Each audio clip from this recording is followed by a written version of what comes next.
আলাইকুম স্যার।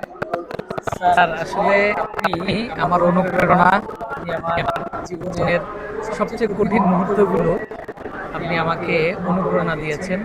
এই অনুপ্রেরণায় আজকে আমি ইমতিয়াজ। আমি একজন শিক্ষক, শিক্ষকতা পেশায় নিয়োজিত আছি।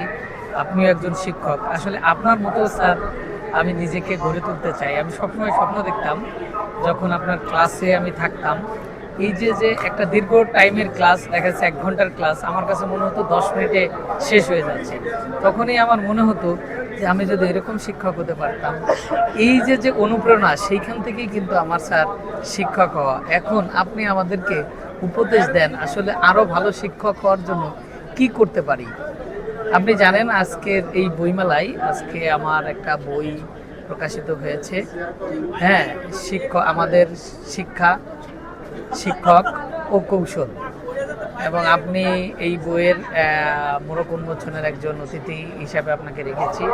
এবং আপনার কাছ থেকে আমি জানতে চাই, শুনতে চাই, বুঝতে চাই যে একজন শিক্ষককে শিক্ষক হয়ে ওঠার জন্য কি করণীয় আছে আমার। ধন্যবাদ ইমতিয়াজ।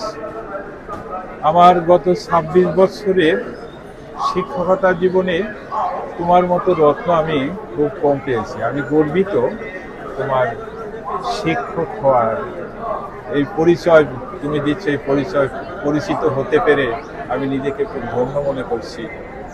আমি সবসময় আমার ক্লাসে ছাত্রদের মোটিভেট করি যে তোমরা সততার সাথে, ন্যায়ের সাথে পরিশ্রম করো। মহান আল্লাহ তাআলা যেহেতু কমিটেড যে আল্লাহ প্রতিটি মানুষকে যে পরিশ্রম করে তাকে অবশ্যই আল্লাহ যে তুমি যে পরিমাণ পরিশ্রম করো সততার সাথে, ন্যায়ের সাথে, এই সমাজ বিনির্মাণে তুমি যেভাবে কাজ করে যাচ্ছ, আল্লাহ তাআলা তার উত্তম প্রতিদান দিচ্ছেন এবং আমি আশা রাখি আরো দিবেন।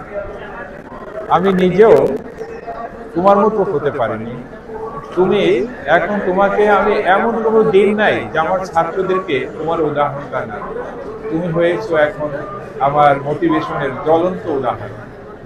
আমি মাঝে মাঝে মনে করি যে আমার ছাত্রদেরকে তোমাকে নিয়ে দেখাই, দেখো এই যে আমার ইমতিয়াজ আজ কোথায় এসেছে, কিভাবে এসেছে। সারাক্ষণে জ্ঞান অন্বেষণের জন্য সে ব্যস্ত থাকে এবং এই সমাজে মানুষের জন্য যদি কিছু করে যেতে পারে তার জন্য চেষ্টা করে যায়।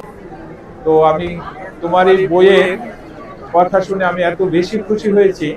তোমার বইটা আমি না পড়েই আমি তোমার বইয়ের তোমার ছোট্ট একটা ভিডিও ক্লিপ দেখে, ভিডিও ক্লিপের যে বিষয়টা আমি দেখলাম যে তুমি বলতে চাচ্ছ একজন শিক্ষক অবশ্যই তার অনেক বেশি জানতে হয়, পড়তে হয়, বুঝতে হয়। যেহেতু শিক্ষকই সমস্ত পেশার, ডাক্তার, ইঞ্জিনিয়ার থেকে শুরু করে যত পেশা আছে দুনিয়াতে, সমস্ত পেশার একদম যে জনক বলা যায় যাকে, যে পেশাটা, সেই পেশাটাই হচ্ছে শিক্ষকতা। তো সেই হিসাবে শিক্ষককে অনেক বেশি জানতে হয়। তো এটা অত্যন্ত আফসোসের আজকে আমাদের সমাজে অনেক শিক্ষকের কাছে যাদের বাসার বই থাকে না, তারা শিক্ষকতা করেন, তখন খুব কষ্ট লাগে যে কেমন শিক্ষক যাদের বাসার বই নেই, যারা পড়াশোনা করতে চায় না অথচ পড়াতে চায়। তা আমি মনে করি যে পড়াতে হলে পড়তে হয়, না পড়ে কখনো একজন ভালো শিক্ষক হয় না। আর আমরা যে যে সাবজেক্টের টিচারই হই না কেন, আমাদের ভাষা জ্ঞান থাকার জন্য, যদি আমি যে ভাষাতে আমি আমার স্পিচ দিব সেই ভাষার জ্ঞান যেন আমার পরিপূর্ণ থাকে, এই জন্য ওই ভাষায় দক্ষতা অর্জন করার জন্য সংশ্লিষ্ট ভাষায় অনেক পড়াশোনা করা দরকার। এছাড়া দেশের অর্থনীতি সম্পর্কে জানার জন্য সে যে কোনো সাবজেক্টের টিচার হোক, তাকে অর্থনীতি বুঝতে হয়, জানতে হয়, পড়তে হয়। এরকম করে আমি মনে করি যে আমরা যে সাবজেক্টের টিচারই হই না কেন, কিন্তু আমাদের ব্যাপক নলেজ অর্জনের জন্য অনেক সাবজেক্টই আয়ত্ত করা দরকার এবং খুব গুরুত্বের সাথেই পড়া দরকার। তো আমি তোমার উত্তরোত্তর সমৃদ্ধি কামনা করছি। আশা করছি প্রতি বই মেলায় তোমার হয়তো একটি করে বই থাকবে, নতুনত্বের ভিত্তিতে নতুন কিছু আসবে, সেই প্রত্যাশায় থাকবো। সেই তোমার শুভ কামনা করছি, মঙ্গল কামনা করছি। আল্লাহ তাআলা তোমাকে যেন সুস্থ রাখেন, ভালো রাখেন।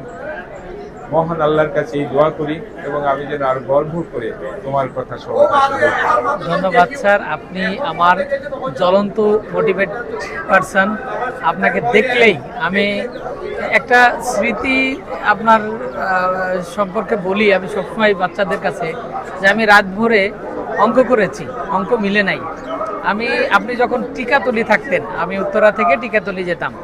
যাওয়ার পরে আপনি হয়তো ঘুম থেকে উঠে আসছেন, এসে আমি খুব ভোরে আপনাকে বিরক্ত করছি বারবার, এবং অঙ্ক মিলে নাই সারা রাত। আপনাকে দেখেছি, পরে 2 মিনিটে আমার অঙ্ক মিলে গেছে। আমি আপনার বাসা থেকে চলে আসছি আপনার কাছে কোনো কিছু না আর বুঝেই, কারণ আমি অঙ্কটা মিলাই ফেলেছি। আমি এই কথাটা বলি যে আসলে আমি জানি না কি জাদু আপনার চেহারার মধ্যে আমার কাছে লাগতো, যে আপনার দেখলেই আমার অঙ্কগুলো মিলে যেত। এটা আমি আমার বাচ্চাদের বলি যে আমার শিক্ষক হলে, এরকম শিক্ষক যদি আমি হতে পারতাম, এটা আমার সবচেয়ে বড় চাওয়া। ঠিক আছে, ঠিক আছে। ইমতিয়াজ আসলে কি শুধুমাত্র সেই কারণেই, আমি অত বড় কেউ না, আমি অত ভালো কিছু জানিও না, তোমার মতো অত বুঝিও না, কিন্তু তুমি যেভাবে আমাকে ভালোবাসো, যেভাবে ওন করো, সেই কারণেই হয়তো তোমার এই রিয়ালাইজেশন। স্যার ধন্যবাদ।